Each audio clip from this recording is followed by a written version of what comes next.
Значи, потребата да се направи некаква полска асоциација во Македонија или во тогашна Југославија има по-долгорочни корени и повеќе обиди. Но правото југословенско во тоа време, законите, не дозволувава формирање на такви мешани македонско-полски, македонско-бугарски, македонско-грчки, македонско-полски здруженија и сите тие обиди некако замираат во самата иницијатива. Некаде 91-та година летото направен е еден обид во основното училиште Песталоци, бевме собрани повеќе семејства македонско-полски или полско-македонски, присуствуваа повратници, луѓе од Полска кои што од Егејскиот дел на Македонија престојувале во Полска па се вратиле во Македонија и нивната љубов према втората татковина се уште на одреден начин тлееше. Имаше доста и луѓе кои што во својот живот во Македонија соработувале со Полска и тие сакава на одреден начин да влезат во некаква асоциација во која што своите чувства и своите потреби за контакти со Полска полесно би ги остварувале. Но обидот беше добар обид, за жал регистрацијата на што една поголема група на луѓе од тоа здружение инсистиравме, не се реализира и бевме принудени целиот тој почеток на регистрација да го повториме од почеток. Се собравме 7-8 македонци со македонско државјанство, бидејќи законот велеше дека здружение на граѓани може да формираат само државјани на Македонија. И токму затоа решивме ние машкиот дел од полско-македонските семејства да станеме една логистика која што ќе овозможи нашите сопруги, нашите полјачки, на одреден начин да можат да ги артикулираат своите потреби од говорење на полскиот јазик, своите потреби од среќавање со луѓе кои што говорат, завршиле во Полска студии, своите потреби за размена на книги, за размена на дневен печат, за размена на неделници. На одреден начин тие средби станува и место каде што се разменува информации од животот во Македонија, од животот во Полска. 90-тите години се веќе и војните во Југославија, затварање на граници и едноставно Здруженијето за македонско-полско пријателство Висла стана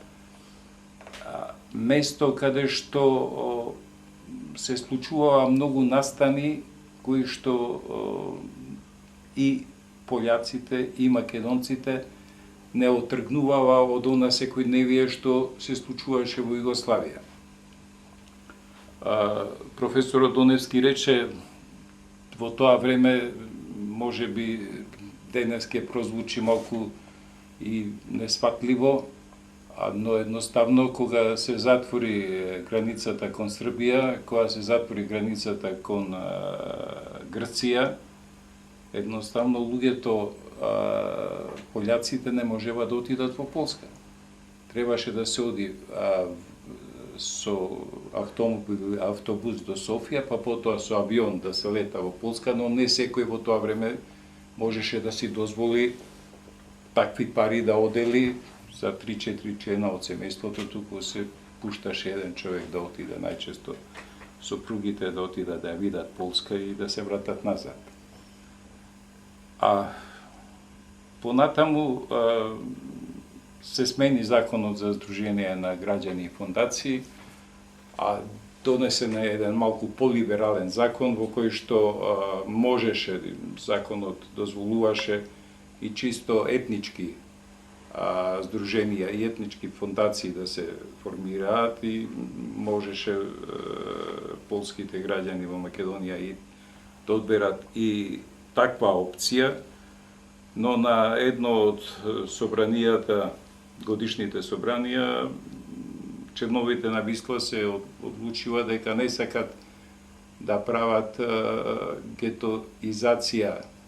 во Македонија и да се затворат по еден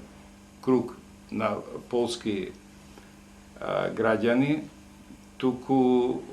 ја го одбрава оној пат на Висла што и на почетокот го зацртавме, да тоа биде здружение во кое што може да членува секој оној кој чувствува потреба, без разлика дали е македонски државјанин, дали е полски државјанин, дали е државјанин на некоја друга држава, има и такви членови кои што членува во Висла. Тоа даде еден добар резултат. Висла стана препознати бренд, да кажеме, од тие здруженија на граѓани во Македонија и неретко луѓето од хрватската заедница, луѓето од српската националност, од словенечката националност, кои што живееа во Македонија, доаѓава и го барава статутот да го погледнат на кој начин тоа сме го решиле и едноставно потоа почнава да се случуваат разни македонско хрватски, македонско српски, македонско словеначки, македонско унгарски, македонско словачки и се расшири и се тргна убаво, да кажеме. Од тоа интензивно дружење никнава повеќе идеи кои што на одреден начин паралелно се развивава за овие 20 години. Ако полското училиште беше нешто што никој не сакаше да се одрекне од тоа, и тука сметам дека и ние македонците кои од тие полско-македонски мешани бракови имаме голем удел, бидејќи разбравме дека познавањето на јазиците не значи дека своето дете го отуѓуваме, туку му ги отвараме витиците. И подобра комуникација со светот, а пред се комуникација со своите роднини во Полска. Покрај полското училиште, интересна е, да се каже, и историјата како настана популарната полска вечер. Седевме во еден од нашите домови и едноставно се постави прашањето, еве, ја формиравме Висла, донесовме статут, донесовме управни одбори, надзорен одбор, а регистрацијата помина во Министерството за внатрешни работи и што сега? Требаше да се стори некој чекор за да тоа на одреден начин се запознае и македонската јавност дека постоиме, дека не има и дека нешто создаваме. И како две идеи кои што на таа средба со полски сладки и кафенце и кафе муабет,